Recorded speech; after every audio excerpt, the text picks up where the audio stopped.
해왕성은 태양계의 8번째 행성이며 태양으로부터 약 45억 킬로미터 떨어져 있습니다.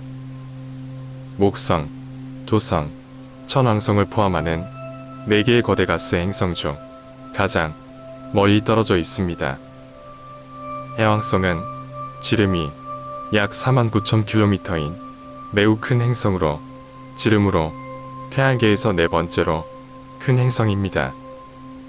그러나 질량은 지구의 약 17배에 불과하여 목성과 토성보다 훨씬 작습니다. 해왕성은 또한 다른 가스 거성보다 훨씬 밀도가 높기 때문에 두꺼운 얼음 물질층으로 둘러싸인 암석 핵이 있을 수 있습니다. 해왕성 궤도의 가장 흥미로운 특징 중 하나는 완전한 원이 아니라 타원형 궤도라는 점입니다. 이것은 해왕성과 태양 사이의 거리가 궤도를 따라 달라지며 태양을 한 바퀴 공전하는데 약 165년이 걸린다는 것을 의미합니다. 태양에 가장 가까이 접근할 때 해왕성은 약 44억 킬로미터 떨어져 있고 가장 먼 지점에서는 약 47억 킬로미터 떨어져 있습니다.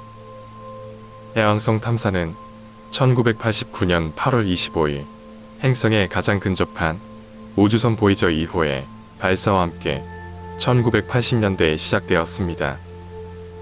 보이저 2호는 복잡하고 역동적인 세계를 보여주면서 해왕성과 위성의 상세한 이미지와 데이터를 처음으로 제공했습니다. 해왕성은 14개의 알려진 위성을 가지고 있으며 그 중 가장 큰 위성은 부역된 카이퍼 벨트 물체로 여겨지는 트리톤입니다.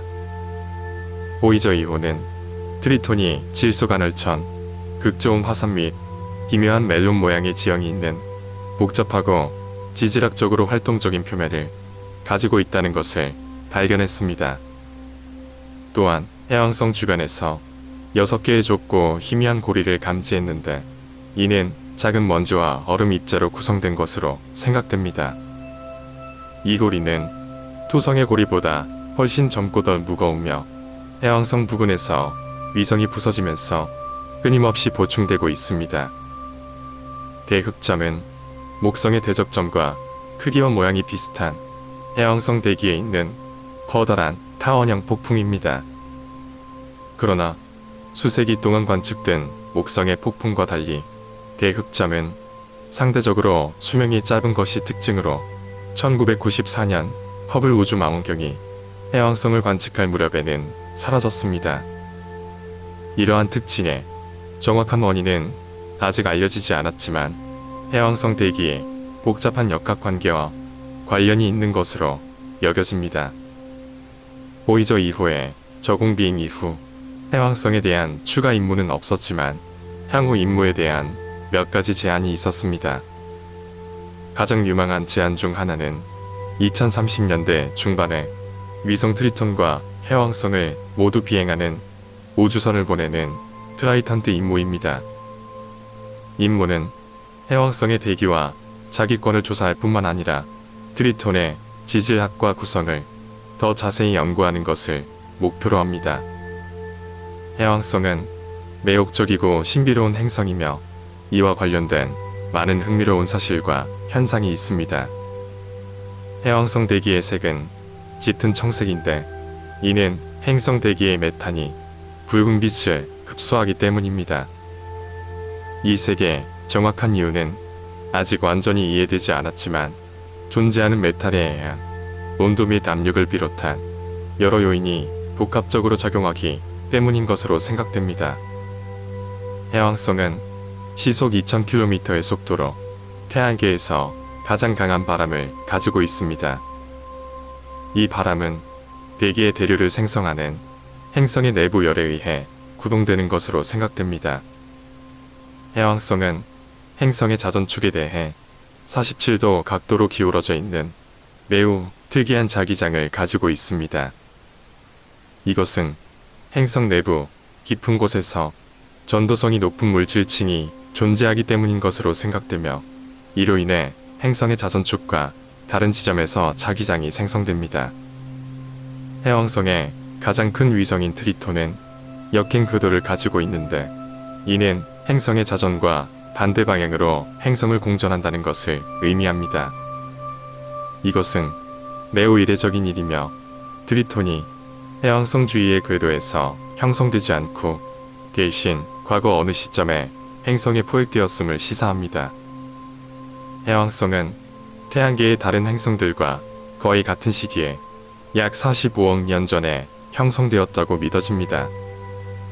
해왕성이 어떻게 형성되었는지에 대한 주요 이론은 초기 태양계의 먼지와 가스의 작은 입자가 점점 모여 점점 더 큰 물체를 형성하는 강착이라는 과정을 통한 것입니다.